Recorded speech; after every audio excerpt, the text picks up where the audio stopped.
लढते एकदा जोरदार टाळ्या वाजवा सर्वांना जोडीसाठी समोर उपमहाराष्ट्र केसरी प्रगती गायकवाड आहे आणि भाग्यश्री फंडला पवित्र ज्ञानदान करणारे यनाईश कुस्तीकोच प्रत्येक सातवसर या ठिकाणी हजर आहेत. आपल्या पुणे जिल्ह्याचे हवेली तालुक्यातील अव्वावाडी गावचे सुपुत्र यांच्याकडून उत्कृष्ट कुस्ती कमिटी झाली म्हणून सातवसरांकडून माझ्यासाठी 500 रुपयाचे बक्षीस. बापरे बाप. आणि भाग्यश्री फंड पैलवान कब्जा घेते आहे.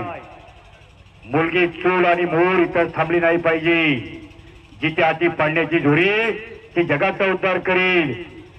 ज्या आईची गोष्ट शिलवान असते तिच्या पोटी कर्तृवान मुलं जन्माला येतात आणि कर्तृवान पुरुषाच्या पोटी अशी विद्वान मुलं जन्माला येत असतात. ज्या भाग्यश्री बापरे आणि पैलवान भाग्यश्री फंड डबल महाराष्ट्र केसरी किताबाची मानकरी विजय झाली. जोरदार टाळा वाजवा सर्वांनी एकदा एक इंटरनॅशनल पैलवान विजय झाले.